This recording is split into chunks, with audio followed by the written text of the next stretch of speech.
से पहले प्रोग्राम शुरू हो, मैं थोड़ा अपने प्रोग्राम का, अपनी ऑर्गेनाइजेशन का जो प्रोग्राम होते हैं उसका इंट्रोडक्शन आपको करा दूं। जैसा कि आप जानते हैं कि साल में 5 बार आप लोगों को जहमत देता हूं। एक 8 मार्च को जब पूरी दुनिया इंटरनेशनल वुमेन डे मना रही होती है, जाहिर है औरत का मुकाम हमारी ज़िंदगी में सबसे पहला और सबसे मोहतरम है। जब हम दुनिया में आते हैं तो सबसे पहला जो साबका पड़ता है वो औरत से ही, वो माँ होती है जो हमें किसी काबिल बनाती है। जब उसकी आगोश से हम बड़े होते हैं, स्कूल जाने लायक होते हैं, तो एक टीचर की ज़रूरत पड़ती है। इसलिए 5 सितंबर को जब टीचर डे हिंदुस्तान में मनाया जा रहा होता है तो हम भी टीचर डे मनाते हैं। उसमें ऐसे टीचर्स को याद करते हैं जिनके शागिर्दों ने उनका नाम रोशन किया, क्योंकि टीचर्स की असली शोहरत उनके शागिर्दों से होती है। द्रोणाचार्य को भी इसलिए हम लोग जानते हैं कि उनके शागिर्दों में कर्ण और अर्जुन जैसे लोग थे, वरना शायद द्रोणाचार्य को लोग नहीं जानते। ऐसे ही जो 5 सितंबर को प्रोग्राम करते हैं टीचर डे पे, उनको उन लोगों को पेश करते हैं जिनके शागिर्दों में दुनिया में बहुत नाम किया। 5 सितंबर के बाद जब एक टीचर से इल्म हासिल करने के बाद हम कुछ एजुकेशन हासिल कर लेते हैं, तो हम अपने इल्मी नुमाइश के लिए, इल्मी मुजाहरे के लिए जो इल्म हासिल करते हैं, जो हम उसके लिए 11 नवंबर को जब एजुकेशनल डे मनाया जा रहा होता है, तो हम चाहते हैं कि उन लोगों को आपके सामने पेश करें जिन्होंने इल्मी दुनिया में बड़ा कारनामा किया। 8 मार्च के बाद जब ये सब चीज़ें हासिल हो जाएं और मानवता ना हो, इंसानियत ना हो, ह्यूमैनिटी ना हो, तो वो किसी काम की नहीं। इसलिए 10 दिसंबर को जब आज इंटरनेशनल ह्यूमन राइट्स डे पूरी दुनिया में मनाया जा रहा है, हमने भी आज एक ऐसे को याद करने की कोशिश किया हुसैन डे के उन्वान से, कि जिसने इंसानियत के लिए बहुत से लोग जानते होंगे, ज़्यादातर लोग जानते हैं, लेकिन जो नहीं जानते वो आज जान जाएंगे। जो हमारे 2 मुकर्रर तशरीफ़ लाए हैं वो आपको बताएंगे इमाम हुसैन का कारनामा इंसानियत के लिए क्या था। थोड़ा सा इंट्रोडक्शन हम आपको इनाग्रल स्पीच ये देते रहे। जैसा कि जानते हैं 1400 साल पहले अरब की सरजमीन पर एक हुक्मरान हुआ यजीद, जिसका नाम था। उसने तमाम जुल्म करने शुरू किए। ज़्यादातर जितने भी शासक रूलर हुए हैं उन्होंने जुल्म किए हैं, लेकिन उसने जो जुल्म किए उसको इस्लाम का नाम देने की कोशिश किया। वो जो भी कर रहा था वो ये कह रहा था ये इस्लाम का पार्ट है, ये इस्लामी धर्म का हिस्सा है। लेकिन उसका अप्रूवल तभी हो सकता था जब मोहम्मद साहब के नवासे इमाम हुसैन उसको अप्रूवल देते। इसलिए उसने चाहा, इतना सब करने के बाद भी उसको उसमें कामयाबी नहीं मिली, तो उसने इमाम हुसैन से उसको अप्रूवल पाने के लिए उनसे बैत तलब किया। उनसे ये कहा कि हम जो कर रहे हैं आप इसको मंजूर कर लीजिए, मंजूरी दे दीजिए। और 2 रास्ते उनके सामने रखे। एक रास्ता ये था कि वो या तो उनसे बैत कर लें, उनकी बात को मान लें, या फिर उनसे जंग करने को तैयार हों, अपना सर उनको दे दें। इमाम हुसैन ने दूसरा रास्ता कबूल कर लिया। उन्होंने कहा जिल्लत की ज़िंदगी से इज्जत की मौत बेहतर है। इसलिए उन्होंने वो रास्ता चुना जिससे एक मानवता का, इंसानियत का बाकी रहे। यदि जो भी कर रहा था वो सिर्फ ऐसा नहीं था कि इस्लामी जो कानून थे धर्म के उसमें कुछ बदल कर रहा था, वो तो कर रहा था, लेकिन ह्यूमैनिटी के नाम पे बहुत सी चीज़ें ऐसा कर रहा था जो किसी इंसानियत के उसमें एक्सेप्ट नहीं थी, उसको वो इस्लाम का नाम दे रहा था। इमाम हुसैन ने उसको मंजूरी नहीं दी, तो यजीद ने उनसे जंग का फैसला किया।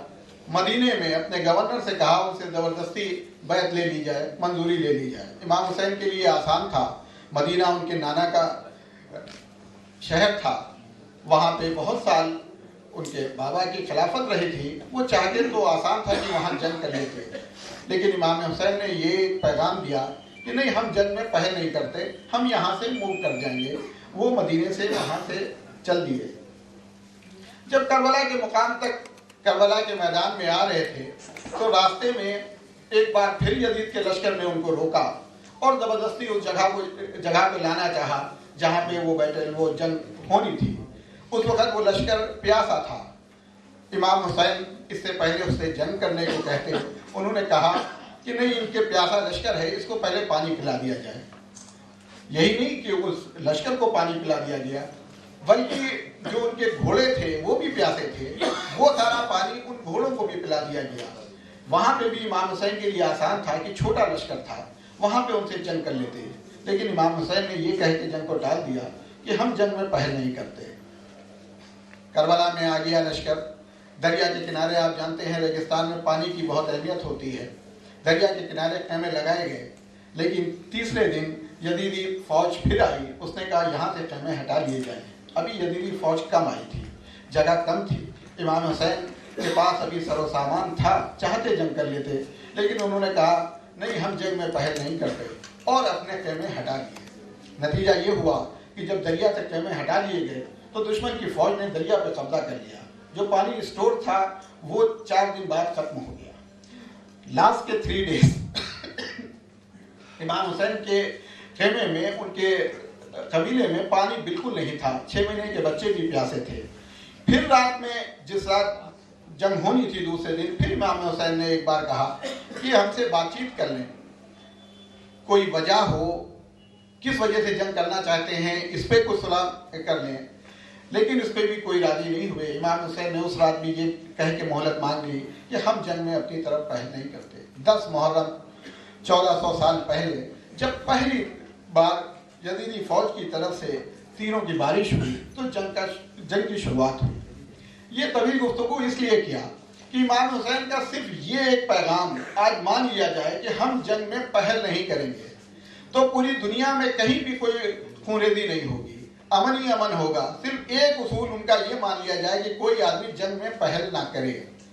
जाहिर है, आप जानते हैं जो जंग लड़ी गई, जिन्होंने वो हिस्ट्री पढ़ी होगी, एक तरफ हजारों की फौज थी, एक तरफ 6 महीने का बच्चा था, 10 साल के बच्चे थे, 9 साल के बच्चे थे। इमाम हुसैन जंग करने नहीं आए थे, उनके साथ कुल 72 लोग थे, लेकिन इमाम हुसैन ने वो जंग किया और उस जंग के बाद आज के असरात 1400 साल बाद भी लोग उनको याद रखते हैं। यही उनकी जीत थी। हमारे अवार्डीज जो यहाँ पे तशरीफ लाए हैं,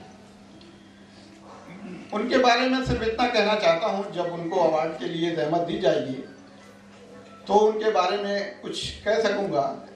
उनको ये अवार्ड जो मैं दे रहा हूँ उसकी हरगिज़ ज़रूरत ना थी। उनका नाम ऐसे ही बहुत है, उनको हर कोई जानता है और बड़े बड़े अवार्ड उनको पहले भी मिल चुके हैं। हमने उनको जहमत दिया और उन्होंने हमारी गुजारिश को कबूल किया, इसके लिए हम शुक्रिया उनका अदा करें। इससे पहले आपको ये बता दें कि वो इसलिए यहाँ पे आए आपके सामने जो हमने किया कि उनको देख के और लोग इबरत लें। वो हमारे लिए आइडियल है कि उन्होंने अपने पेशे में, अपनी फील्ड में सिर्फ प्रोफेशनल को नहीं आजमाया बल्कि ह्यूमैनिटी को भी अपने साथ रखा। वो इस बिना पे जाने जाते हैं और उनको हर कोई इस पे याद करता है। मैं चाहता हूं कि इससे पहले कि मैं आरिफ मोहम्मद खान साहब को जहमत दूं, एक 9th क्लास की स्टूडेंट आपके सामने 5 मिनट कुछ कहना चाहती थी उस प्रोग्राम में। चूँकि अपने वक्त में से कम करते हुए मैं चाहता हूँ वो भी कुछ आपके सामने कर दें, बस 5 minute. Good evening to all present here. My name is Saman Rizvi and I am a student of class 9 in Loreto Convent. His Excellency Honorable Governor Mr. Ram Naik Ji, Janab Acharya Pramod Krishnan Ji, Mohtaram Arif Mohammad Khan Sahab, Professor Sharif Rudolvi Sahab, Convener Mr. Wakhar Rizvi Sahab, awardees and audience. I am privileged to have this opportunity to speak about our Imam Hussain alayhi salam. अभी आपने सुना कि अगर हर कोई सिर्फ ये अहद कर ले कि हम जंग में पहल नहीं करेंगे तो दुनिया में अमन ही अमन रहेगा. Well, you are here to listen to the speech of our respected guests, so I don't want to take your precious time. But I just want to say that since childhood I have known only one thing, that an army with the larger number of cavalry, artillery and infantry wins the war. but 1400 years ago. Karbala के मैदान में इमाम हुसैन ने इस फलसफे को ही बदल दिया। वो हजारों की तादाद के सामने सिर्फ 72 लेकर आए, that even included a 6-month-old child. इन 72 ने उन हजारों को ऐसी शिकस्त दी that even their descendants are not ready to accept them as their ancestors. On the contrary, हर कोई अपने को हुसैनी कहलाने में फर्क महसूस करता है। करबला में उनका सब कुछ लुट गया, लेकिन आज इमाम हुसैन की पूरी दुनिया में जायदाद है। बड़ा इमाम बाड़ा, छोटा इमाम बाड़ा, एवरीथिंग बिलोंग्स टू हिम। लेकिन इस फतेह के लिए उन्होंने किसी का गला नहीं काटा, बल्कि अपने पूरे खानदान का गला कटवा दिया। Humanity will remain indebted to him until the world lasts. और जैसे जैसे उनका पैगाम आम होता जाएगा, हर इंसान उन्हें पुकारेगा। And I guess that's the reason why शायर इनकलाब जोश मलियाबादी said, इंसान को बेदार तो हो लेने दो, हर कौम पुकारेगी हमारे हैं हुसैन। Thank you. मैं जो हमारे अवार्डीज हैं जिन्होंने जहमत किया है यहाँ पे तशरीफ लाए हैं, मैं चाहता हूँ वो अवार्ड सेरेमनी पहले हो जाए। उसके लिए मैं, आप जानते हैं उनका तारुफ हमें कराने से क्या होगा। शहर का कोई भी आदमी ऐसा नहीं है जो डॉक्टर मंसूर हसन साहब को ना जानता हो। डॉक्टर मंसूर हसन साहब एक कार्डियोलॉजिस्ट हैं, लेकिन एक डॉक्टर के हैसियत से वो दिल का इलाज सबके नहीं करते, बल्कि वो जिस महफिल में जहाँ भी होते हैं लोगों का दिल अपने आप ठीक हो जाता है, और वो महफिलों की जीनत हैं। इसलिए हम लोग सब उनका क़दर करते हैं। वो हम लोगों के लिए हौसला अफजाई का सबब भी हैं, और हम लोगों के लिए जिस डायस पे वो होते हैं वो डायस भी जीनत अफरोज होता है। मैं उनसे गुजारिश करता हूँ कि डॉक्टर मंसूर हसन साहब तशरीफ लाएँ, और इज़्ज़तमाब गवर्नर साहब से गुजारिश करता हूँ कि वो उनको मोमेंटो और अवार्ड उनकी खिदमत में।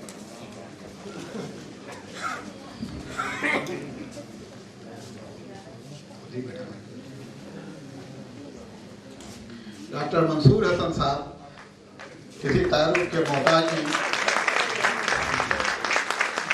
अच्छा एक नाज़िम होता तो वो अल्फाजों के जाल बुनकर बहुत अच्छी तरीके से उनका खैर मकदम करता है, लेकिन मैं उनका जो भी खैर मकदम कर रहा हूँ दिल से कर रहा हूँ, अल्फाजों पे आप न जाएं, इसलिए दिल की गहराइयों से मैं डॉक्टर मंसूर हसन साहब से गुजारिश करूंगा कि यही ऊपर डायस पे तशरीफ रखें। डॉक्टर मजहर हुसैन साहब अभी तशरीफ नहीं लाए हैं, लेकिन उससे पहले वो शायद रास्ते में हैं, पहुंच रहे होंगे। मैं राकेश मित्तल साहब से गुजारिश करूंगा कि वो डायस पे तशरीफ ले आए। राकेश मित्तल साहब शहर का जाना पहचाना नाम है, आप कमिश्नर भी यहाँ रहे, एपीसी थे, प्रमुख सचिव रहे, और कबीर मिशन की हैसियत से उन्होंने बहुत ही मानवता का काम शुरू किया, जो एजुकेशन के फील्ड में भी बहुत से ऐसे मानवता के काम हैं जो राकेश मित्तल साहब के जरिए हो रहे हैं। मैं बहुत बहुत उनको भी मुबारकबाद देता हूँ।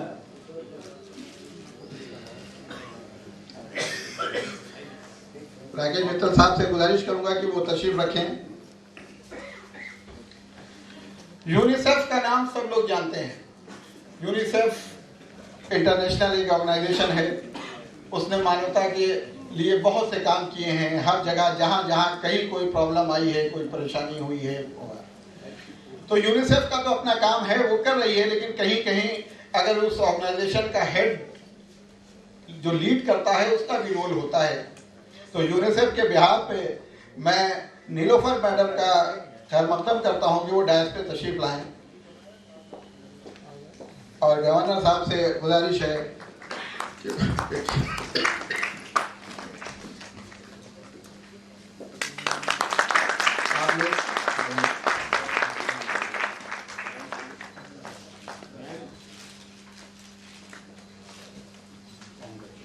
आप तशरीफ रखें। अगर किसी का मायका बड़ा हो और ससुराल भी बड़ी हो तो उसको अपनी आइडेंटिटी बनाने में मेहनत पड़ती है, लेकिन एक नाम ऐसा है आराधना मिश्रा जी का, जो उन्होंने दो बड़े खानदानों के बीच में अपना मुकाम अलग बनाया। उनकी अलग आइडेंटिटी है। वो एक सोशल वर्कर भी हैं, ह्यूमन एक्टिविस्ट भी हैं, एजुकेशन की फील्ड में भी उनका है। हम सब उनका बहुत खैर मकदम करते हैं। आराधना मिश्रा जी, जिन्होंने अपनी आइडेंटिटी खुद बनाई और अब शहर का कोई फंक्शन शायद उनके बिना होता हो, हर जगह उनकी मौजूदगी हम लोग उनकी इज्जत अफजाई करती है। लखनऊ का उर्दू अदब हो, कल्चरल एक्टिविटीज़ हो, या लखनऊ यूनिवर्सिटी का कोई फंक्शन हो और रशियन लैंग्वेज हो, तो एक ही नाम है प्रोफेसर साबिरा हबीब का। साबिरा हबीब हर दिल अजीज हैं सबकी, आप जहाँ पाएंगे उनके बिना कहीं भी नहीं होता। प्रोफेसर साबिरा हबीब की इन सब खुसूसियात के बाद उन्होंने बहुत झोपड़पट्टी में गरीब बच्चों को पढ़ाने का, उनके बहुत सी ज़रूरियात पूरी करने का उन्होंने किया। उनका हम खैर मकदम करते हैं शुक्रगुजारी के साथ कि वो यहाँ पे तशरीफ लाएं।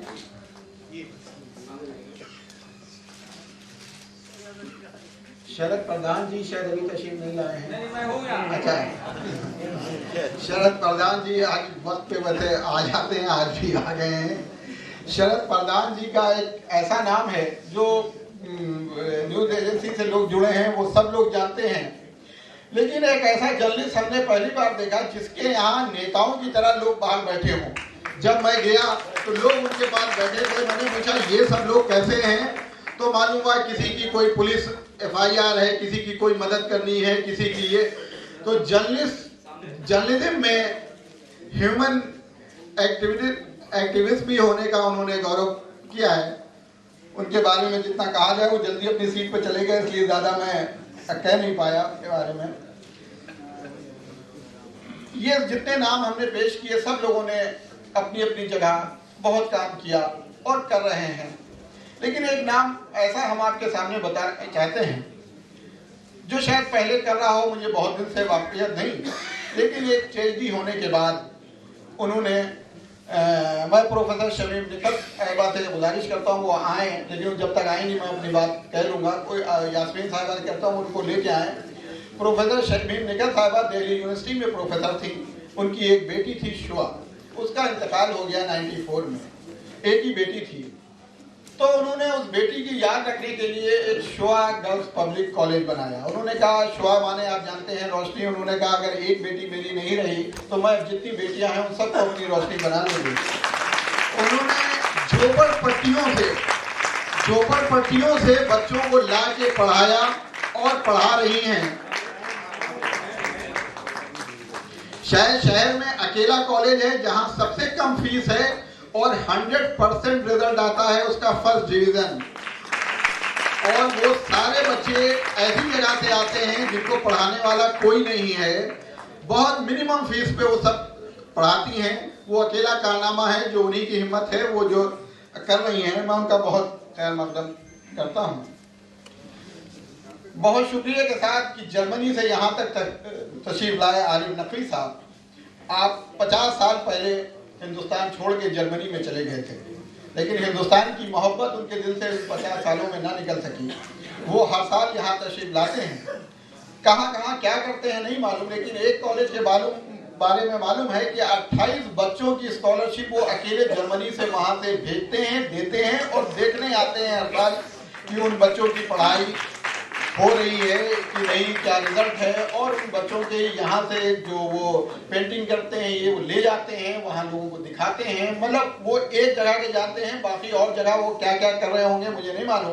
मैं उनसे गुजारिश करता हूँ वो डायस पर तशरीफ लाएँ। आरिफ नकवी साहब वो सीनियर सहाफ़ी हैं, राइटर हैं, उर्दू को जर्मनी में जिंदा रखे हैं, हिंदी को जर्मनी में जिंदा रखे हैं, बर्लिन में यूनिवर्सिटी में हिंदी पढ़ाते हैं, प्रोफेसर हैं वहाँ पे, हिंदी और उर्दू दोनों जर्मनी वालों को वो पढ़ा रहे हैं। और यहाँ बहुत से गरीब बच्चों के एजुकेशन के लिए वो वहाँ से कोशिश कर रहे हैं। आप लोग उनका खास खैर मकदम करें कि जर्मनी में 50 साल रहने के बाद भी वो हिंदुस्तान वालों को नहीं भूले।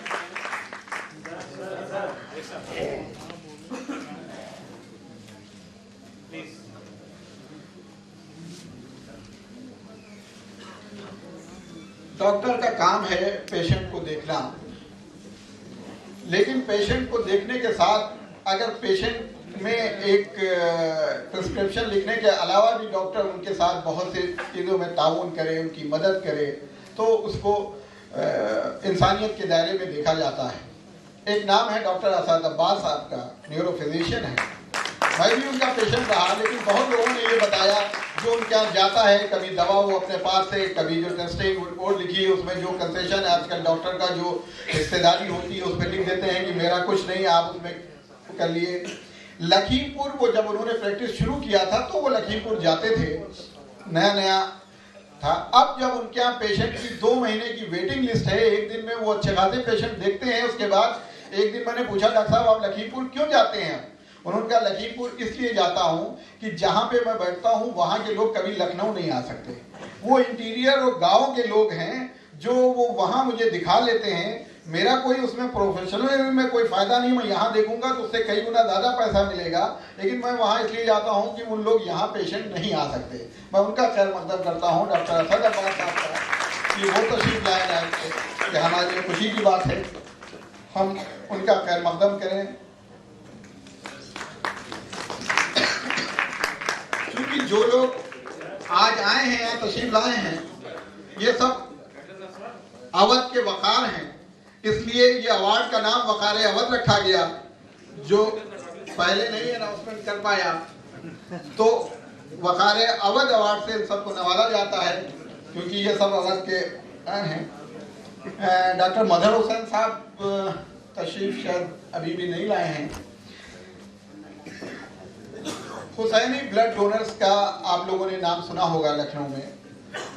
ये ऑर्गेनाइजेशन ऐसी है जो ब्लड बैंक बनाए हैं, हुसैनी ब्लड डोनर कैंप के नाम, क्लब के नाम से जानी जाती है। कैंप लगाती है और ब्लड इकट्ठा करती है मेडिकल कॉलेज में और पीजीआई में यहाँ पे होता है। ये सिर्फ वो लोग जान सकते हैं जिनके सोर्स ना हो, जिनकी अप्रोच ना हो, तो उनको मालूम हो ब्लड मिलने में कितनी दिक्कत आती है। गरीब से गरीब आदमी जिसको ब्लड मिलने में दिक्कत हो, वो अपना एक डोनर ना ला सके, उसके पास पैसे ना हो, ये उसके लिए ब्लड मुहैया कराते हैं। अल्लाह ना करे किसी को इसकी ज़रूरत पड़ी, लेकिन जिनको ज़रूरत पड़ी वही इसकी कीमत समझ सकते हैं। मैं चाहता हूँ हुसैनी ब्लड डोनर्स क्लब की तरफ से उसके सरपरस्त प्रेसिडेंट प्रोफेसर कामिल रिजवी साहब से कि वो तशरीफ लाएं, और गवर्नर साहब से गुजारिश है कि उनकी खिदमत में ये वकारे अवध अवार्ड और मोमेंटो पेश करें।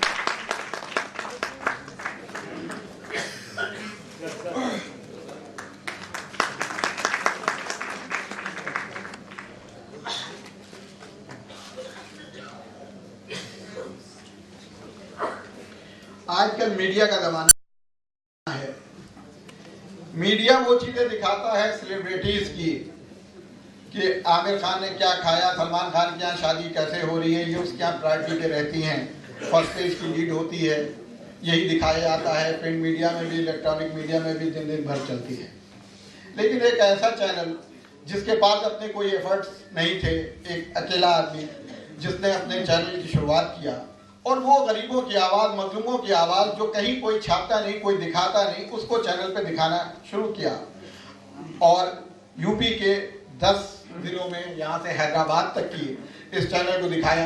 यहाँ पे नेटवर्किंग की प्रॉब्लम की वजह से लाइव नहीं हो सका, वरना लाइव कई प्रोग्राम टेलीकास्ट किए हो। ये प्रोग्राम भी कई बार दिखाया जाएगा जो कई सिटीज़ के शहर में दिखाया जाता है।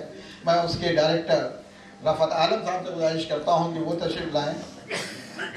और ये कारनामा उन्होंने अकेले अपने दम पे, कोई बड़ा नाम नहीं था, कोई पीछे इनके नहीं था, लेकिन उन्होंने कोशिश किया, उनका जज्बा था कि मजलूमों की आवाज़ को आवाम तक पहुंचाया जाए।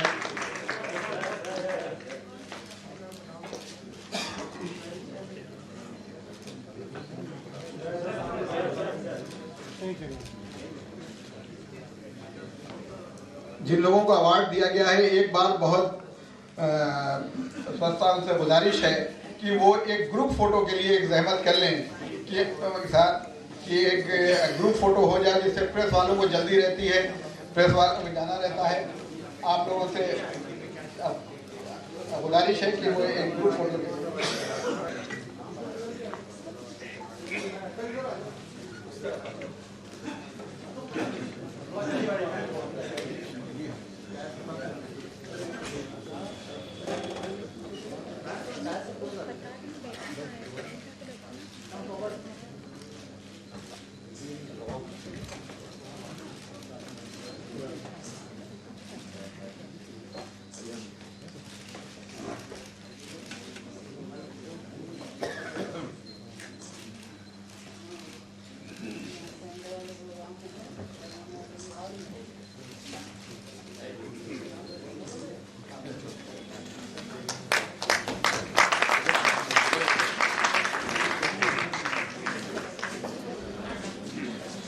यूनिसेफ की चीफ जो स्टेट हेड हैं नीलोफर साहिबा, वो 2 मिनट सिर्फ आपके सामने अपनी बात रखना चाहती हैं।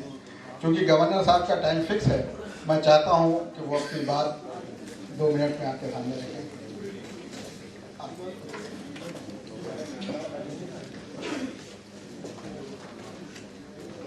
Good evening. I would like to first thank you very much for this honor that you have bestowed upon us in UNICEF and to appreciate your efforts in this regard. Maybe just a few points to mention. One is that we are very happy this coincides with the 25th anniversary of the Convention on the Rights of the Child, which is actually this year, and it's been celebrated all over the world. Also, as we are here, the Nobel Peace Prize is happening in Oslo, Norway, where the Indian Nobel recipient, Mr. Kailash Siddhartha, and Malalai are receiving actually their awards at the same time, more or less, that we are here today together. And also to mention that this year, actually in the UNICEF report, unfortunately has been one of the worst years globally for children. Over 230 million children live in countries which are facing conflict, suffering from a lot of challenges and difficulties. So in some ways, this is really a critical time globally for children. And we know that there's much more to be done for them almost all over the world. And maybe I'll just thank you all once again, and I hope that really we in UNICEF remain committed to work with the government of UP and with all other partners to continue improving the situation of lives of children and women in Uttar Pradesh. Thank you again. इससे पहले इज्जत माफ governor साहब को रहमत दें, professor Sabira हबीब 1 minute में आपके सामने। मुझे इस बात की बहुत खुशी है, मैं बिना शुरुआत के कि इंटरनेशनल ह्यूमन डे को हुसैन डे से जोड़ा गया है। आदमी तो हम सब हैं, हमें इंसान होना खुदा मुयस्सर करे।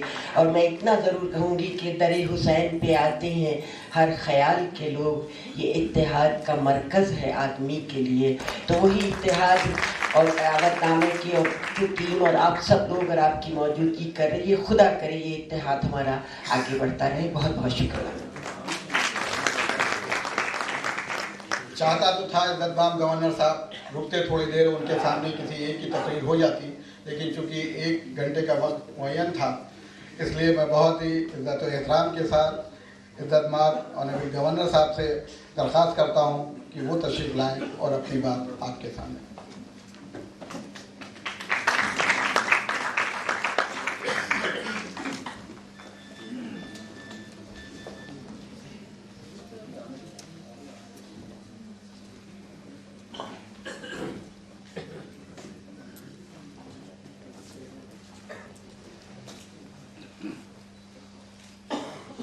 अंतर्राष्ट्रीय मानवाधिकार दिवस पर के मुख्य वक्ता आचार्य श्री श्री प्रमोद कृष्णम जी, भारत के संसद में जिनके साथ मैंने कुछ साल काम किया है, ऐसे पूर्व केंद्रीय मंत्री श्री आरिफ मोहम्मद खान जी, कार्यक्रम के आयोजक अवध नाम के वकार रिजवी जी, प्रोफेसर डॉक्टर शरीफ उदौर जी,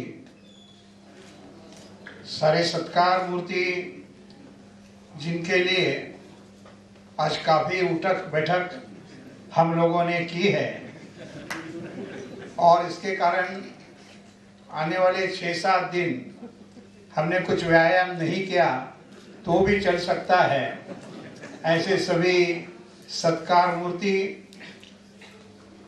पत्रकार मित्र, आमंत्रित समस्त अतिथिगण, भाई और बहनों, आज का मानवाधिकार दिन सारी दुनिया में मनाया जाता है, लेकिन जिस प्रकार से अवधनामा ने यह दिन यहाँ पर मनाने की कोशिश की है, अपने आप में मैं उनका अभिनंदन करता हूँ कि जो लोगों के लिए काम करते हैं ऐसे लोगों को पुरस्कार देकर, और वो भी हुसैन डे के नाम पर, मैं अभिनंदन करना चाहता हूँ ऐसा कार्यक्रम का आयोजन करने के लिए और मुझे इसमें बुलाने के लिए भी। वो बार बार ये कह रहे कि राज्यपाल को समय नहीं है।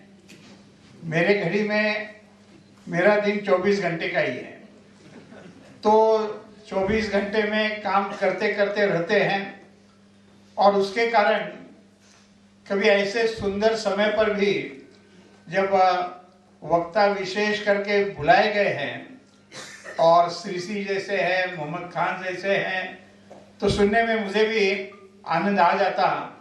लेकिन मेरा वो भाग्य नहीं है, ये भाग्य आप सब लोगों का है कि मैं केवल भाषण करके चला जाऊंगा। लेकिन आग्रह से मैंने उनको कहा है कि भाई इसकी सीडी बाद में मुझे देना, मैं जब मुझे समय मिलेगा तब निश्चित तौर पर उसे देखूंगा और पढ़ूंगा। अब समाचार पत्र अवधनामा क्या क्या करता है और क्या क्या नहीं करता है, इसके बारे में कुछ खोज पत्रिका निकालनी चाहिए।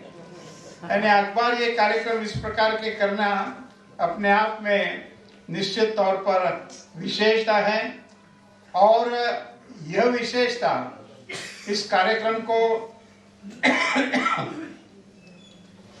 कार्यक्रम को हुसैन डे ये कहना, यह भी इतना विचार करके उन्होंने कार्यक्रम की रचना की।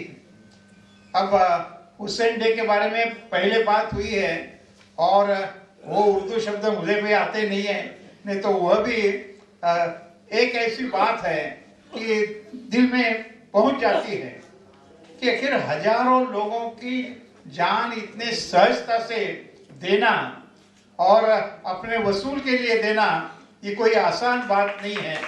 और ऐसा काम और उनके नाम पर यह कार्यक्रम करना, ये बात तो पुरानी हो गई। आखिर ऐसे बातों को देखकर ही मानव अधिकार क्या है और मानव अधिकार की रक्षा करने की क्या आवश्यकता है, यह यूनाइटेड नेशंस ऑर्गेनाइजेशन ने, संयुक्त राष्ट्र संघ ने 1948 में पहचाना और फिर सब दुनिया के देशों को ये कहना शुरू किया कि आखिर सब जगह पर मानव एक है और मानव के जो अधिकार है उसकी रक्षा करना सबका एक कर्तव्य है। और इस भूमिका में संविधान में ये अधिकार पाया गया।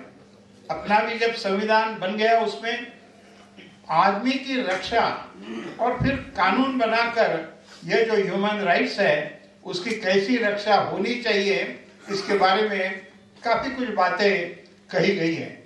सवाल ये आता है कि क्या हम ये ऐसा कर रहे हैं, क्या दूसरे के अधिकार का हम हनन करते हैं क्या, या केवल मेरे लिए कुछ प्राप्त करने के लिए मैं इसकी चिंता नहीं करता हूं। और लगता ऐसा है कि जीवन में हम जब देखते हैं तो ये अधिकार केवल कागज पर ही रह जाता है। ये मानव अधिकार केवल कागज पर न रहे, इसके लिए सतर्कता से हम सबको काम करना चाहिए। और ऐसे दिन जब हम मनाते हैं तो मुझे लगता है कि एक मन में संकल्प करने की शक्ति आती है कि अरे दुनिया में सब एक है और दुनिया में ये मेरा ये तेरा इस प्रकार का विचार करने का कोई कारण नहीं है, और हम सब लोग एक परिवार के नाते यदि हम व्यवहार करते हैं तो बड़ा अच्छा हो जाता है। आप में से कई लोग पार्लियामेंट देखने के लिए गए होंगे। पार्लियामेंट में चुनकर जाना सबके नसीब में नहीं होता है। मेरे नसीब में था, खान साहब के भी नसीब में था। लेकिन वो पार्लियामेंट का जो सेंट्रल हॉल है, वो सेंट्रल हॉल में एक बहुत सुंदर इस प्रकार का संस्कृत श्लोक लिखा है, जो उस समय पर जब लिखा था, उस समय पर संयुक्त राष्ट्र संघ ने ये कोई प्रस्ताव नहीं किया था, लेकिन वह संस्कृत श्लोक पुराना है। वो ये कहता है कि कैसा होना चाहिए, अयम निजहा परो वेति, ये मेरा है, ये तेरा है। अयम निजहा परो वेति गणनाम लघु चेतसम, जो छोटे दिल वाले लोग होते हैं वह ये मेरा है और ये तेरा है ऐसा सोचते हैं। लेकिन उदार चरिता नाम, जो उदार बड़े हृदय से सोचते हैं, विचारों से सोचते हैं, उदार चरिता नाम तो वसुधैव कुटुंबकम, सारी दुनिया एक परिवार है, इस प्रकार का है। ऐसा काम, ऐसा विचार संसद में जाने वालों ने करना चाहिए, ऐसा उस पर लगा है। अब हम देखते हैं संसद में क्या होता है। और इसलिए जब संसद में इस प्रकार की आवश्यकता है तो हम सब लोगों को ये विचार करना चाहिए कि हम जब, मैंने कहने के बाद हंसना यहाँ स्वाभाविक है, क्योंकि संसद में आजकल भाषण कम होते हैं, नारेबाजी ज्यादा होती है, और नारेबाजी करना मतलब अपना जोर दिखाना यही होता है। संसद उसके लिए नहीं है, संसद विचार करने के लिए। और संसद में कानून हम पास करते हैं, लेकिन वही संसद बनाने वाले, जो कानून बनाने वाले हैं, वो फिर विधायक हो या सांसद हो, बाहर कैसे व्यवहार करते हैं, यह भी एक देखने जैसी बात होती है। और इसलिए मुझे ऐसा लगता है कि सबको अपने कर्तव्य की जागृति करने वाला काम देना चाहिए। इस भूमिका में यह मानवाधिकार का प्रश्न खड़ा होता है। और इस समय पर मैं जिसमें अधिक काम मैंने किया है वह विषय आपके विचार के लिए, और यदि आपको लगता है कि मैं कहता हूँ वो बात कुछ ठीक है तो उसमें आप किस प्रकार से योगदान दे सकते हैं, वह कहने के लिए मैं वो विषय आपके सामने रखना चाहता हूँ। और वो विषय है कुष्ठ रोगियों की सेवा।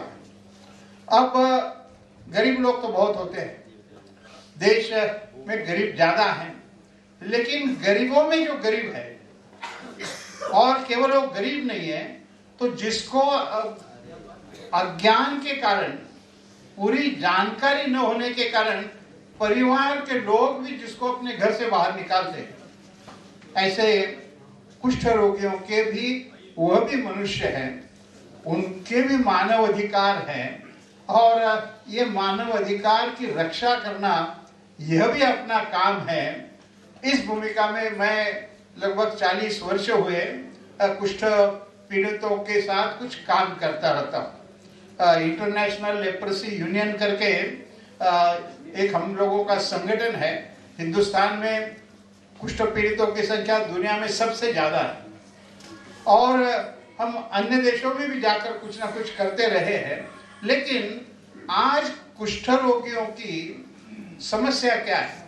समस्या ये है कि पहले अज्ञान केवल कुष्ठ पीड़ितों का नहीं है, तो अज्ञान ऐसा है कि एक जमाने में ये माना जाता था कि कुष्ठ रोग ये संसर्गजन्य रोग है, और इसलिए उस आदमी के साथ संसर्ग रख दिया तो फिर अपने को भी हो जाएगा, और वह ठीक नहीं होता है।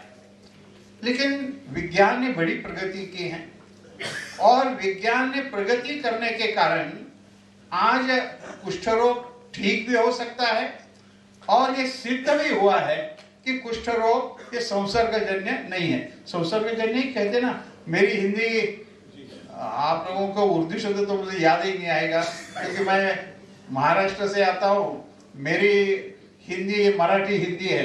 क्या संसर्गजन्य को क्या शब्द समझता है? हाँ, छूत की बीमारी, ये ठीक है, लेकिन मतलब तो समझ गए। अब ये लोग समाज के उस पायदान पर है, गरीबी हम समझ सकते हैं कहां पर है, और हम कहते हैं कि जो गरीबी में सबसे नीचे है, उनके लिए हम काम करेंगे। लेकिन ये लोग जो होते हैं उनको परिवार के लोगों ने ही बाहर निकाल कर फेंक दिया है। उनको रहने के लिए भी खुद का घर नहीं है। कहाँ स्लम बनती है, स्लम में जाकर रहते हैं। वैसे देखा जाए तो भीख मांगने के सिवा दूसरा उनको कुछ काम करने का अधिकार भी नहीं है, ऐसा होता है। यदि किसी को ये पता चला कि भाई ये लड़का जो है वो लड़का स्लम में रहने वाले कुष्ठ पीड़ितों का लड़का है, तो उस लड़के को स्कूल में प्रवेश भी नहीं मिलता है। नौकरी कहाँ करने का, पढ़ाई लिखे कुछ किया, लेकिन नौकरी भी, अरे वो अपने को भी कुष्ठ रोग हो जाएगा। इस भूमिका में सबसे खराब हालत ये कुष्ठ पीड़ितों की होती है। और मैं ऐसा मानता हूं कि मानवाधिकार का सबसे ज्यादा हनन यदि समुदाय का विचार किया जाए तो जो कुष्ठ पीड़ित समुदाय होता है उसका हनन होता है। अब आपको आश्चर्य लगेगा कि ये सिद्ध हो गया विज्ञान के दृष्टि से कि कुष्ठ रोग ठीक होता है, हो सकता है। कुष्ठ शरीर का अछूत का जैसा नहीं है, संसर्गजन्य नहीं है। लेकिन आपको आश्चर्य लगेंगे अपने देश में ये कानून है। तब जब ये विज्ञान की प्रगति नहीं हुई थी तब ये कानून बना है। और ऐसे 17 कानून है कि जिनको अभी निरस्त करना जरूरी है। वो कानून ये कहता है, हिंदू में भी कानून है, मुस्लिम भी वही है और क्रिश्चियनों में भी वही है। यदि किसी को कुष्ठ रोग हुआ है ऐसा पता चला तो उस बात को लेकर डाइवोर्स, तलाक दिया जा सकता है। अब कितना मानव अधिकार का हनन है। अब रोग होना या न होना, और बाकी किसी को टाइफाइड हुआ, बाकी किसी को टीबी हुआ, तो उसके आधार पर आप तलाक नहीं दे सकते हैं या हिंदू घर से बाहर नहीं निकाल सकता है। लेकिन कुष्ठ पीड़ितों के बारे में यह जो अलग अलग प्रकार के 17 कानून ऐसे, आप होटल में वो चाय पीने के लिए जाए तो उसको चाय नहीं मिलती है और उसको फिर दे भी देते हैं तो एक कप ऐसा कि जो बाहर ही रखा जा सकता है। और यह जो कुष्ठ पीड़ितों की समस्या है, मैं इसलिए ये तफसील से कह रहा हूं कि मैंने कल यहाँ के मुख्यमंत्री जी को भी हम मिलते रहते हैं 3-4 सप्ताह में, क्या चल रहा है, कहाँ कानून व्यवस्था कैसी है, बिजली की व्यवस्था कैसी है, अलग अलग विषयों पर विचार करते रहते हैं। तो कल मैंने उनको ये बात कही कि उत्तर प्रदेश में भी बड़े पैमाने पर कुष्ठ पीड़ितों की गांव के बाहर बस्तियां है, तो उनको कुछ विशेष सशक्तिकरण के लिए, एम्पावरमेंट के लिए हमने कुछ काम करना चाहिए। और मुझे ऐसा लगा कि जब हम मानवाधिकार की चर्चा यहाँ करने के लिए इकट्ठे आए हैं तो एक देश दूसरे देश के साथ किस प्रकार का संघर्ष करता है उसका भी हम विचार करें, लेकिन एक मनुष्य दूसरे मनुष्य के साथ कैसे व्यवहार करता है और कुष्ठ पीड़ितों के साथ कैसे व्यवहार करता है, इसमें भी हम क्या कर सकते हैं, इसका भी विचार करना हम सब लोगों का एक कर्तव्य है। और यदि मानवाधिकार के दिन पर यदि हम ऐसा संकल्प करें कि मुझे उनके लिए जो भी हो सकता है वो करने की मैं कोशिश करूंगा, तो मुझे लगता है कि ये आज का दिन सार्थक होगा। ऐसा विचार आप करें। इन शब्दों के साथ बहुत बहुत धन्यवाद। नमस्कार, जय भारत।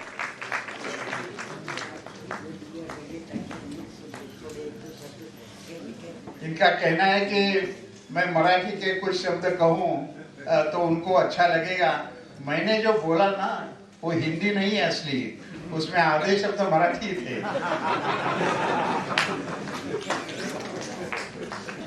बहुत, क्योंकि जिस तरीके से आपने बहुत थोड़े से वक्त में यहाँ के लोगों का दिल जीत लिया है, आप लोगों के सामने अर्ज कर दूं कि गवर्नर साहब को बुलाने के लिए बहुत कोई एक्स्ट्रा एफर्ट्स करने की ज़रूरत नहीं पड़ी। गवर्नर साहब को एक सिंपल सा हम लोगों ने इनविटेशन, एक लेटर दिया था, लेकिन गवर्नर साहब ने बिना किसी उसको कबूल कर लिया और बहुत आसानी के साथ आने को यहाँ पे तैयार हो गए। मैं बहुत बहुत उनका शुक्रिया अदा करता हूँ।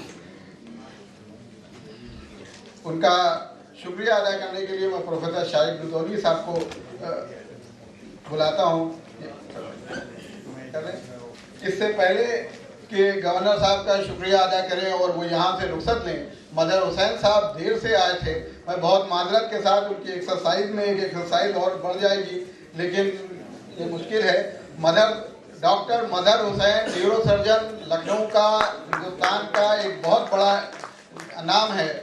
मदर हुसैन साहब ऐसे डॉक्टर्स में हैं जिन्होंने अपने पेशेंट्स के लिए हर वो फैसिलिटी पैदा करने की। बहुत माजरत के साथ ऑनरेबल गवर्नर साहब, डॉक्टर मदर साहब नहीं आ पाए थे, इसलिए आपकी ट्रैफिक में, ये लखनऊ की ट्रैफिक है, गवर्नर साहब कुछ इसमें कीजिए कि लोग वक्त से आ जाएं, और उसमें आम आदमी नहीं आ पाता। मदर हुसैन साहब के बारे में आप लोगों को बता दूं, मदर साहब न्यूरो सर्जन हैं यहाँ पे, और इस मुकाम पे है कि वो अपनी फीस जितनी चाहे रखें, लोग उन तक आएंगे, लेकिन उन्होंने फीस अपनी बहुत नॉमिनल रखी हुई है, इसलिए कि कुछ तो लेना ही चाहिए।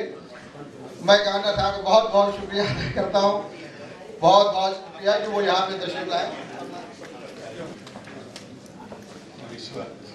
सदर जलसा तो कोई जी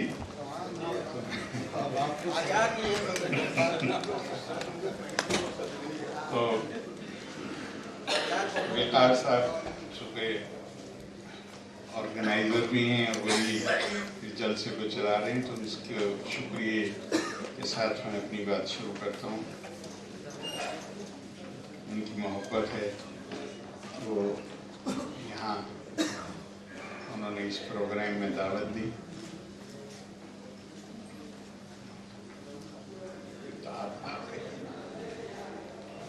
हाज़िर, मैं चाहता हूँ डॉक्टर मंसूर हसन साहब आगे तशरीफ ले आए और आज के सदर जलसा वो हों, इसलिए कि हमारे प्रोग्राम के वक़ार में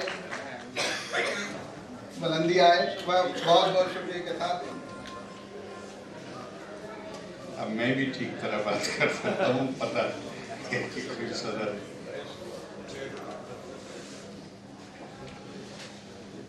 मोहतरम सदर जलसा, मोहतरम आचार्य प्रमोद कृष्ण जी, प्रोफेसर शारिफ साहब, मोअज़्ज़िज़ ख़वातीन व हज़रात, मुझे बहुत खुशी है आज कि वकार साहब जो एक नया तर्ज पैदा करते हैं, और उन्होंने आज ह्यूमन राइट्स डे को इंसानी हुकूक, यौम इंसानी हुकूक को आज उन्होंने यौम हुसैन के साथ जोड़ा है, और शायद ये बेहतरीन मिलाप है। इसलिए कि हम जब दुनिया की तारीख पर नजर डालते हैं,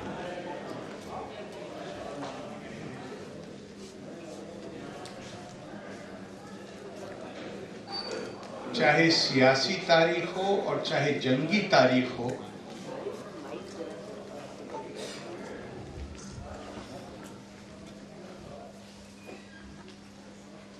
उसमें बर्बरियत, सफाकियत, जुल्म, जबर बढ़ते चले जाएगी। आखिरकार कहीं ना कहीं तो इंसानी जहन में बेदारी आनी शुरू हुई कि जहां ये फैसला किया कि भी हुकूमत बनाने का जरिया तरीका सिर्फ तलवार चला के हुकूमत बनाई जाए, क्या इसके अलावा भी कोई और तरीका हो सकता है कि जहां बगैर खून बहाए माशरे को मुनज़्ज़म तरीके से चलाने के लिए एक एजेंसी क्रिएट की जा सके। हुई, लेकिन जो जंग में जो हारे हैं उनके भी कुछ हुकूक हैं, उनका एहतराम करना पड़ेगा,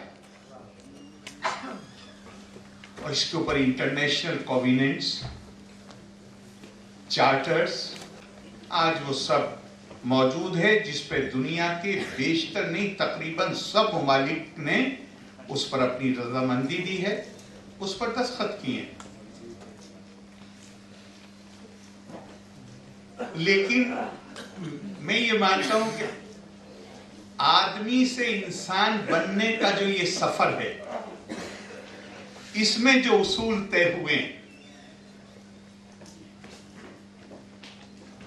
अगर इस जदीद दौर से पीछे की तरफ जाएं तो अगर मैं जस्टिस अमीर अली के अल्फाज जो उन्होंने स्पिरिट ऑफ इस्लाम में लिखे हैं, अगर उनका इस्तेमाल करूं तो उसकी कुछ झलक या तो वो जिसे उन्होंने रिपब्लिक ऑफ मदीना कहा है और जंग के ताल्लुक से खास तौर से, बल्कि इंसानी हुकूक के ताल्लुक से खास तौर से,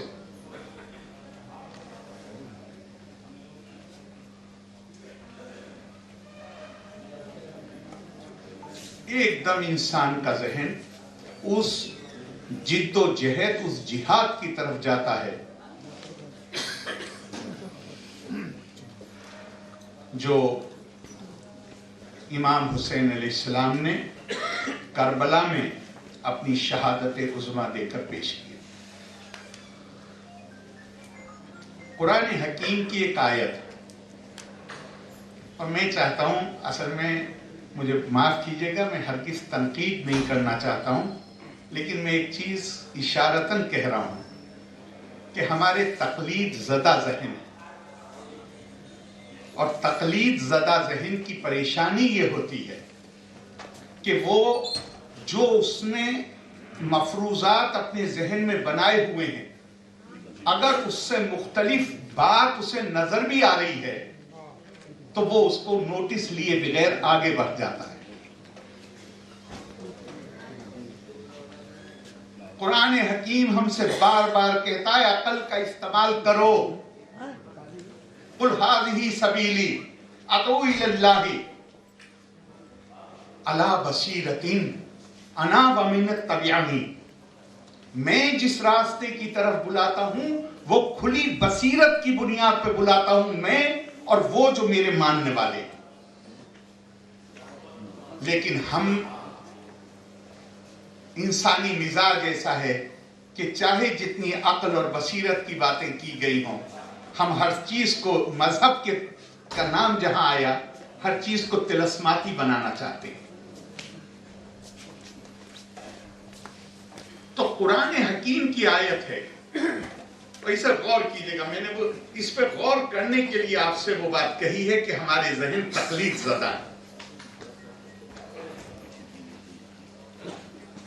वलाक़द, सिर्फ मैं आयत भी नहीं पढ़ रहा पूरी,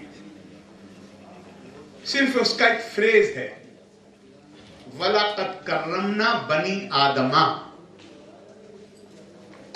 और हमने आदम की औलाद को इज्जतो इकराम से नवाजा।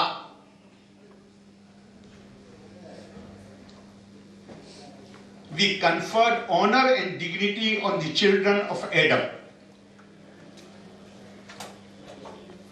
कुरान ये ऐलान नहीं करता कि हमने मुसलमानों को इज्जतो इकराम से नवाजा। आदम की औलाद को इज्जतो इकराम से नवाजा। अगर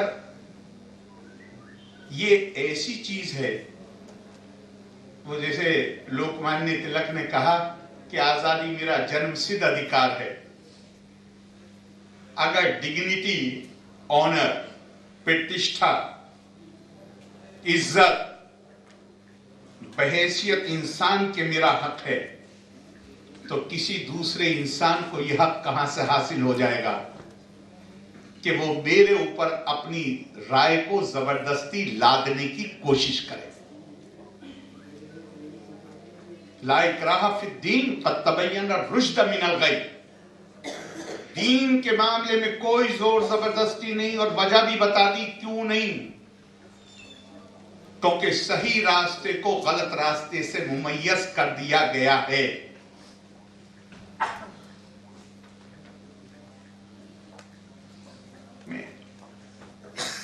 शायद गालिबन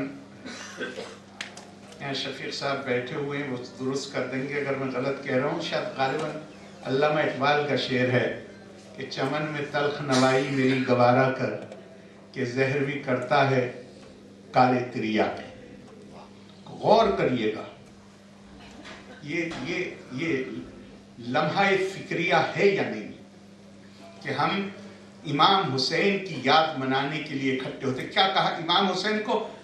हमारी प्रॉब्लम ये है, अंग्रेजी की एक मसल है, मैन हैज क्रिएट, वो कहा तो ये गया है God has created man in his own image,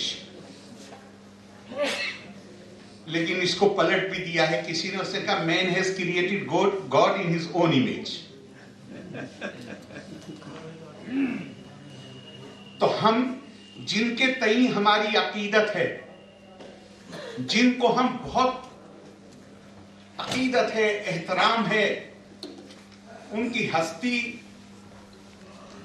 को हम तस्लीम करते हैं, उनको भी हम उनके फरमूदात, उन्होंने क्या कहा, क्या बोले, किस चीज पर जोर दिया, उससे नहीं समझना चाहते हम। हमारी राय क्या है उससे समझना चाहते हैं।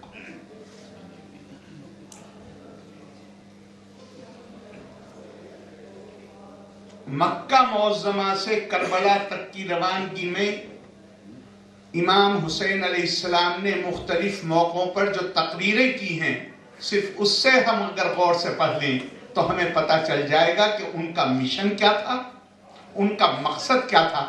एक जगह फरमाते हैं मुखालिफ फौजों को जब मैं कह रहा हूं लफ्ज तो मैं भी मजबूर हूं, एक ही फौज थी वहां पे, दूसरी फौज कौन सी थी?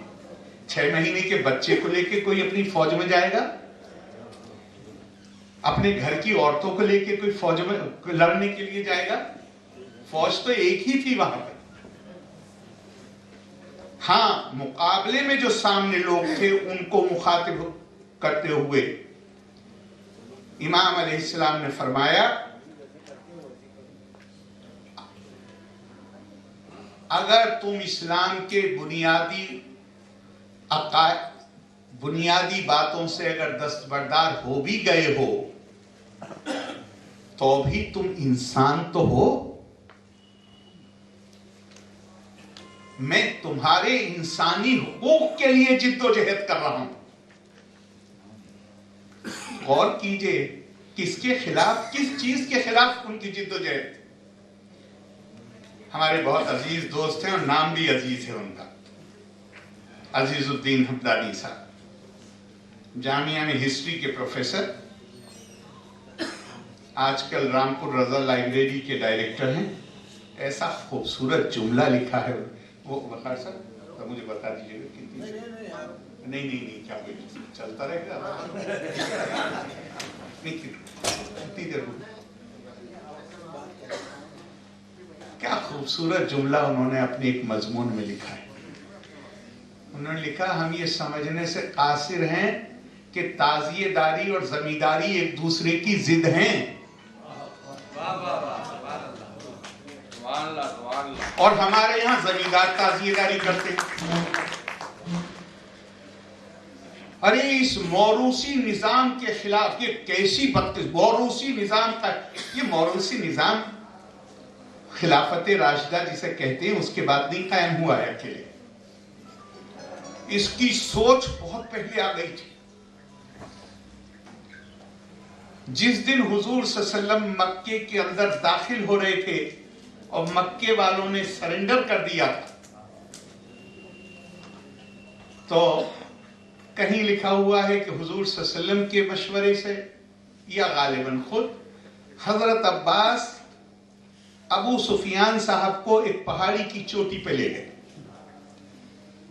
और वहां से उन्होंने उस भीड़ का जो हुजूर सल्लल्लाहु अलैहि वसल्लम के साथ मक्के में दाखिल हो रही थी उसको गौर से देखा, और वहां उनका जुमला था हजरत अब्बास से, अरबी में है लेकिन मैं उसका उर्दू ट्रांसलेशन बता रहा हूं। उनका, आपके भतीजे की सल्तनत तो जबरदस्त हो गई। तो हजरत अब्बास ने पलट के जवाब दिया, कहा ये सल्तनत नहीं है, ये नबुव्वत है। बादशाहत नहीं है, ये नबुव्वत है। वो बादशाहत के जो ख्वाब था, ये सिर्फ 30 साल के बाद ये ऐलान नहीं हुआ दमिश्क में कि अना अव्वलुल मुलूक, मैं अरबों में पहला बादशाह हूं, बल्कि उसकी ख्वाहिश बहुत पहले से दिमागों में जन्म ले चुकी थी।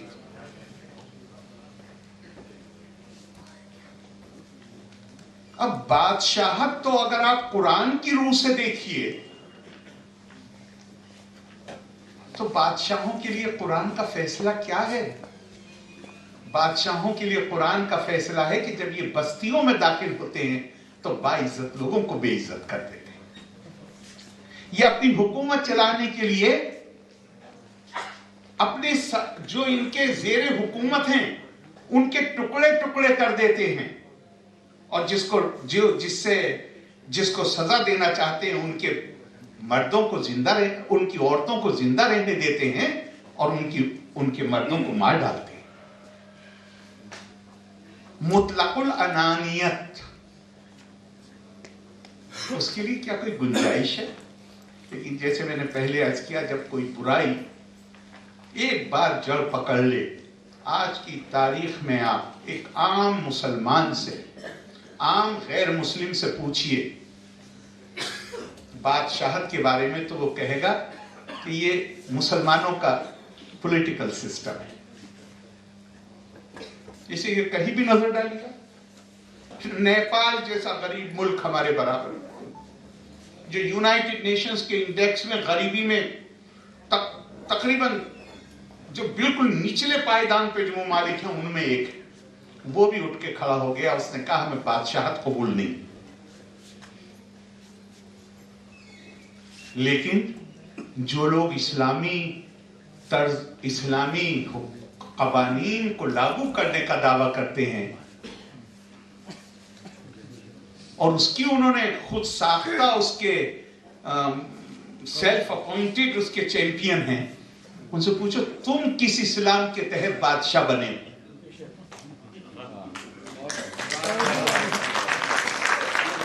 ये बड़ी अजीब बात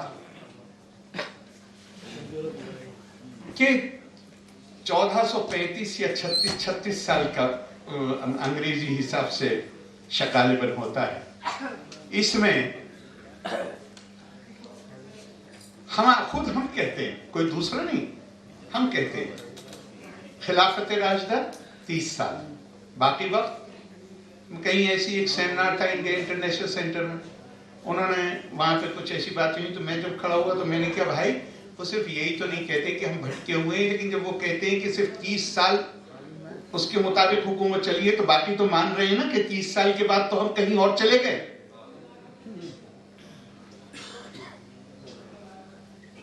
लेकिन हम इस पे, हमारी किस्मती है कि हम इस पे गौर नहीं करते, और वो निज़ाम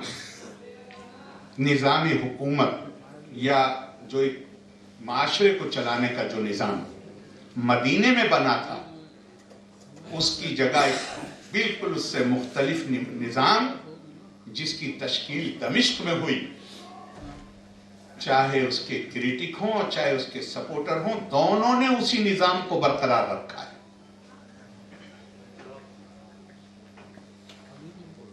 क्यों? क्योंकि जो खुद हुकूमत में आता है उसको वो निज़ाम उसको सूट करता है। इसी के मुझे ख्वाहिश होती है कि मैं जिस ओहदे पे हूं मेरे बाद मेरा बेटा हो।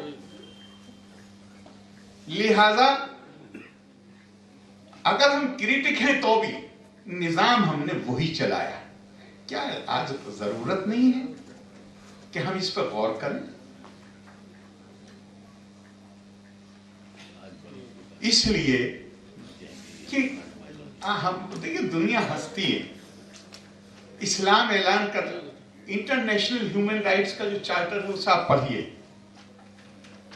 सारे इंसानी हुकूक का जो गहवारा है, जहां से वो राइट्स स्प्रिंग करते हैं, वो क्या है? डिग्निटी ऑफ मैनकाइंड, वक़ार इंसानी।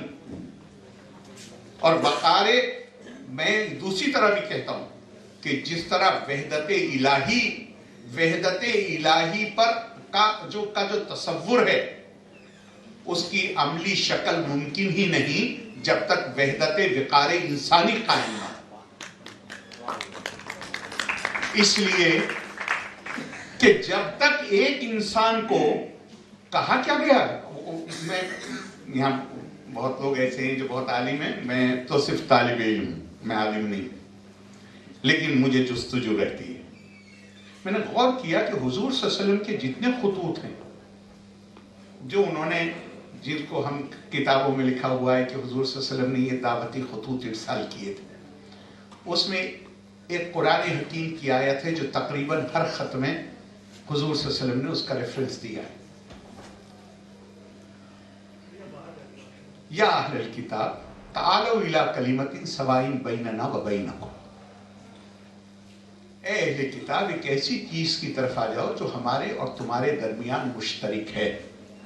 अला नाबुद इल्लल्लाह वला नुश्रिका बिही शैअन, हम अल्लाह के अलावा किसी की इबादत, ये किसी कौन है?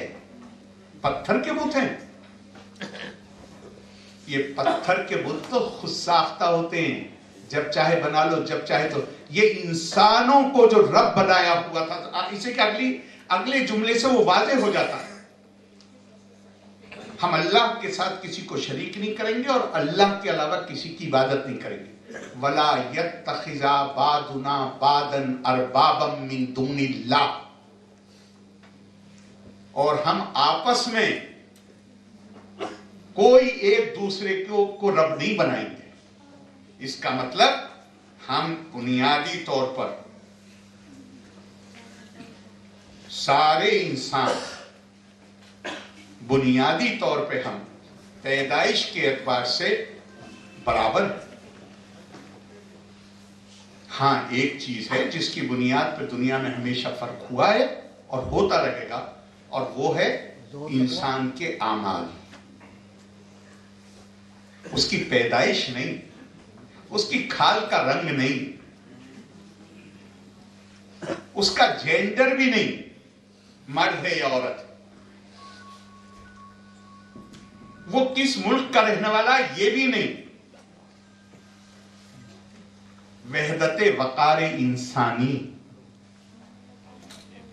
अगर जिस बात जहां पर बैत ली जा रही है, ये बैत क्या हुई जरा मुझे बताइए तो। बैत तो इसे कहते हैं, बैत मतलब दुनिया, आप इसे गौर कीजिएगा, जब हम कंडीशन माइंड हो जाते हैं तो फिर हम चीजों पे गौर नहीं करते। जरा गौर तो करिए कि उसके लिए लफ्ज इस्तेमाल किया गया जबरिया बैत। फिर बैत क्या हुई अगर जबरिया है? बैत तो है ही तब। मैं फिर पहले मुझे मेरा दिमाग वो होता था इसलिए कि वो हमारी जो अब वो जो भी लफ्ज नाम इस्तेमाल करें, बुनियादी तौर पे फिक़ह की किताबें, शरीयत तो कुरान, ये कहेंगे कि शरीयत फिक़ह है, उसकी किताबों में लिखा हुआ है जबरिया तलाक जायज है। अभी मुस्लिम पर्सनल लॉ बोर्ड का पब्लिकेशन उठा कर पढ़ लीजिए, गालिबन पेज 63 पे जबरिया तलाक जायज। यानी अगर किसी शख्स के सर पे कोई दूसरा आदमी बंदूक रख के कहे कि तुम अपनी बीवी को तलाक दो, तो तलाक हो गई। और उसमें उन्होंने जुमला इस्तेमाल किया है अगर मुकरा जुबान से कहा है। अरे कहा है कहने से किसी के सर पे बंदूक लगा के, तो मुझे बड़ा ताज्जुब होता था कि ये है क्या, ये कैसे मुमकिन है जाए जिस दीन में कहा गया हो ला इकराह फिद्दीन, वहां ये कैसे आया फिक़ह में कि जबरिया तलाक जायज है। अरे वो एक दिन एक तारीख की किताब देखते देखते जो पढ़ा तो पता चला कि साहब ये फैसला बगदाद में हुआ, ये खबर पहुंची मदीने, इमाम मालिक वुजू करते से उठ के खड़े हो गए जब उन्हें ये खबर लगी। गवल्ला ये कैसे मुमकिन है, ये कैसे मुमकिन है? और उन्होंने यही आयत पढ़ी, ला इकराह फिद्दीन, ये इस्लाम का बुनियादी उसूल है, ये कैसे हो सकता है। अब ये खबर पलट के पहुंच गई बगदाद कि इमाम मालिक जबरिया तलाक का जो यहाँ फैसला की उसको जायज। मैंने पहले ये सोचा, जब मैंने पहली बार पढ़ा था, मैंने कहा ये कोई ऐसा किस्सा होगा जैसे जहांगीर, उसने नूरजहां के शौहर को मरवा दिया शादी करने के लिए, ये कोई कम जालिम आदमी रहा होगा, उसने बुला के कहा कि तू तलाक दे दे नहीं तो मैं मरवा दूंगा। वो तलाक तो दे दी उसने, भाग के गया मुफ्ती के पास, मुफ्ती ने पूछा क्यों दी, जब उसे नाम पता चला कि उसने दिलवाई तो कहा यार हो गई जाओ। मैं ऐसे समझता सच में, मैं शुरू में मैं अपनी लाइन में का इजहार करता हूं, मैं ये समझता था कि कुछ ऐसा हुआ होगा, लेकिन जब उसकी तारीख पढ़ी तो पता चला कि इमाम मालिक वुजू करते से उठ के खड़े हो गए और उन्होंने कहा ये कैसे मुमकिन है। अब ये खबर बगदाद पहुंच गई और खलीफा को बताया गया कि साहब इससे तो बड़ी खराबी पैदा हो जाएगी। क्या खराबी पैदा हो जाएगी भी? उनका साहब अगर जबरिया तलाक जायज नहीं तो जबरिया बैत कैसे जायज होगी फिर। लिहाजा इमाम मालिक की मुश्कें कसवा के ऊंट पे बिठा के मदीने से बगदाद लाया गया। उनके तारीख की किताबें कहती हैं कि उनके मौंढे उखड़ गए।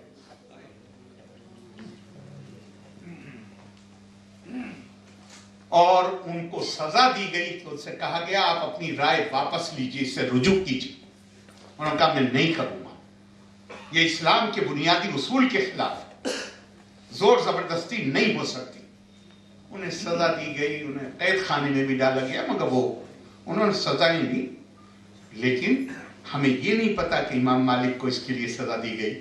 लेकिन हमारे यहाँ कोई ऐसा वाकया हो जाए खुदा न खास्ता तो फिक़्ह की किताबों में लिखा हुआ है कि ये जायज है, हो गई तलाक।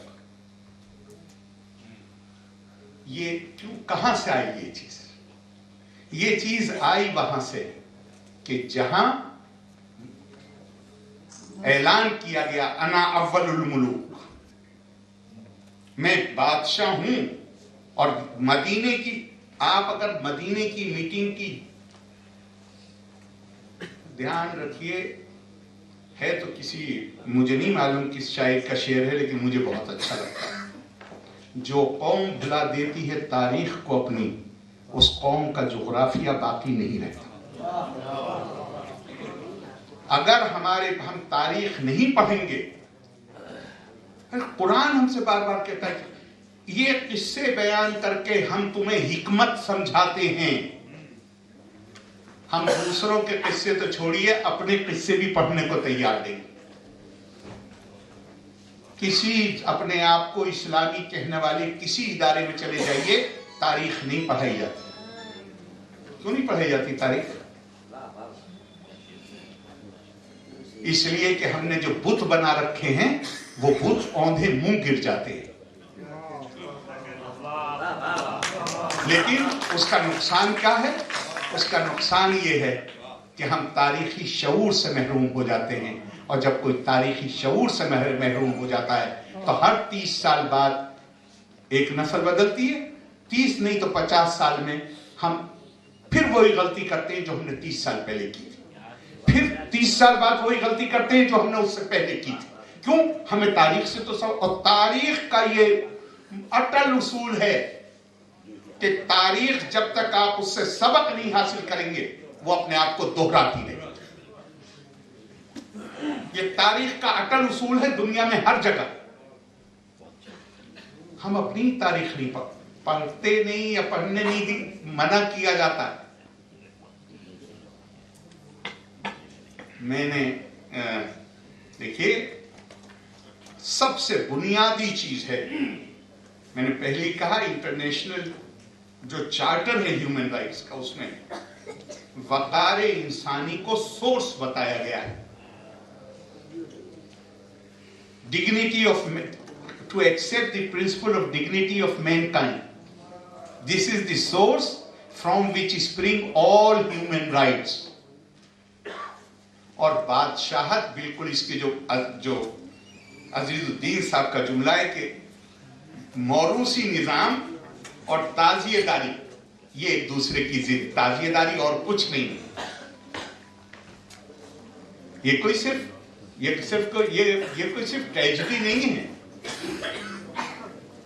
ये इंसानी उसूलों की बालादस्ती कायम करने के लिए जो अजीम शान कुर्बानी दी जा सकती थी वो दी गई। ध्यान रखिए, चाहे फर्द हो और चाहे कौम हो, वो हुकूमतों से और जंगी फतूहात से उनके किरदार नहीं बनते।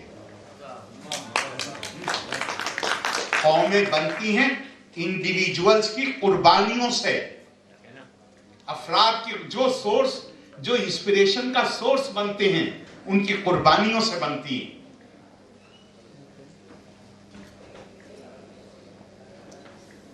आप गौर कीजिए, ये भी हमारी बदकिस्मती है कि ऐसे मौजू को भी हमने मसलकी चश्मे से देखा। अरे ये मसलकी नहीं, मुसलमानों का भी नहीं, ये इंसानियत की मीरास। इसलिए कि इमाम आली मुकाम अपने खुतबे में कह रहे हैं मुखालिफों को खिताब करते हुए, तुम अगर इस्लाम से दस्तबरदार भी हो गए हो तो इंसान तो हो। मैं इंसानी हुकूक की लड़ाई लड़ रहा हूं। बहुत दफा मैं इन जलसों में कई दफा सुना है कि अगर इमाम की कुर्बानी ना हुई होती तो मस्जिदों में अजानें नहीं होती, तकबीर नहीं होती, वगैरह वगैरह वगैरह। हमारे एक शायर ने कहा है कि अजीब तमस्कुर हुआ इस्लाम की तकदीर के साथ, शब्बीर ज़िबा हुए नारे तकबीर के साथ। जो कत्ल करने वाले थे वो पहले तो वो चाहते थे, आए तो कत्ल करने के लिए थे, लेकिन अपने सर कोई ये जिम्मेदारी नहीं लेना चाहता था, लिया तो दूसरे को चाहते थे। और जब शाम होने लगी तो कहा कि अब जल्दी करो नहीं तो असर की नमाज कज़ा हो जाएगी। ये सारी तारीख की किताबों में ये जुमला है। असर की नमाज का, वो नमाज पढ़ने वाले थे। तो ये बुनियादी तौर पे इंसानी हुकूक के एहतराम में ये जंग हरगिज भी नहीं थी। अरबों को देखिए, आप हिंदुस्तान में देख लीजिए, मैं अरबों को क्यों कहूंगा, आप कानून बदल सकते हैं, आदतें बदलने में जमाना लगता है। कानून हमने बदल लिया, हमने अनटचेबिलिटी को एबॉलिश कर दिया, लेकिन हम क्या कह सकते हैं यकीन के साथ कि हिंदुस्तान के गांवों में आज भी, शहरों में भी छुआछात की बीमारी खत्म हो गई है क्या? बहुत लोगों में खत्म हो गई है, ये भी सही है। लेकिन कोई ये कहे कानून से इनकलाब नहीं आते हैं। इनकलाब आते हैं जब कोई दिलो दिमाग पे असर डालता है, और दिलो दिमाग पे असर डाला पड़ता है जब कोई कुर्बानी उसके, जिसे कहते हैं ना courage of conviction. International human rights का चार्टर है, आलामिया, और इमाम हुसैन ने उस कन्विक्शन के लिए, अपने उस अकीदे के लिए पे मजबूती से कायम रहने के लिए और उसको डिफेंड करने के लिए जो बड़ी से बड़ी कुर्बानी मुमकिन थी, जो इंसानी जहन तसव्वुर कर सकता है, वो कुर्बानी पेश की कि इंसानों को बैत करने में हुक्मरान के तई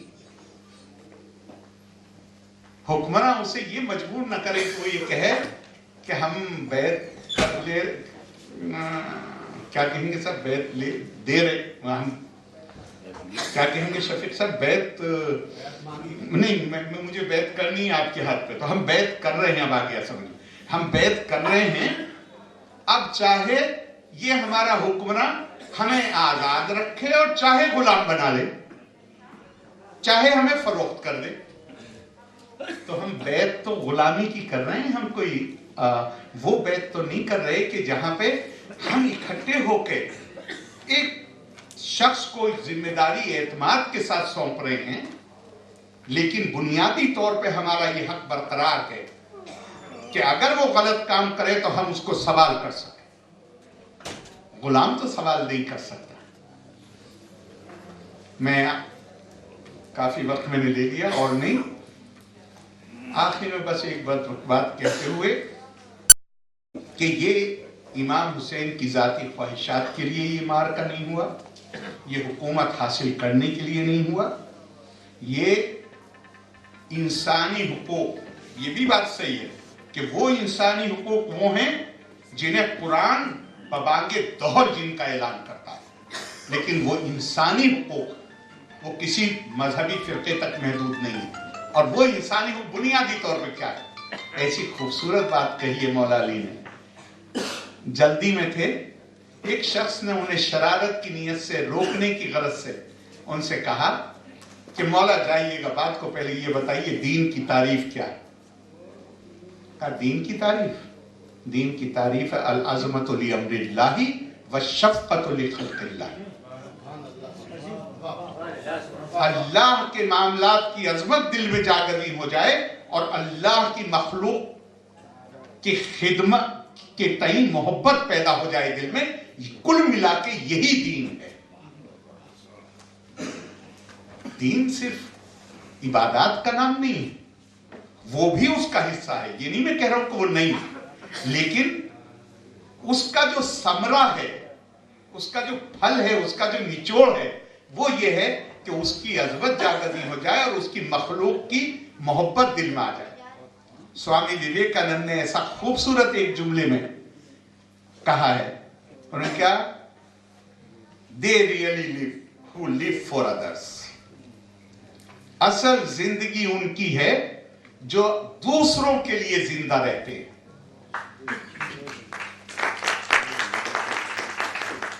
तो मैं मानता हूं कि इमाम की ये ना उनकी खानदानी लड़ाई थी, न ये उनकी जाती ख्वाहिशात की लड़ाई थी, न ये हुकूमत के लिए लड़ाई, ये उनकी लड़ाई थी इंसानी हुकूक, इंसानी वकार, बराबरी, जाबिराना और जालिमा निज़ाम से आज़ादी, ये हासिल करने के लिए इमाम ने अपनी कुर्बानी पेश की। हमें पूरा हक है, हमें इन सच्ची बात है, हक नहीं, हम बदनसीब होंगे अगर हम इसको याद ना करें। क्यों? क्योंकि ये इमाम के तई हम कोई बेहतर, कोई ऐसा नहीं हम एहसान कर रहे हैं, नहीं, इससे हमारी जिंदगियां सुधर सकती हैं।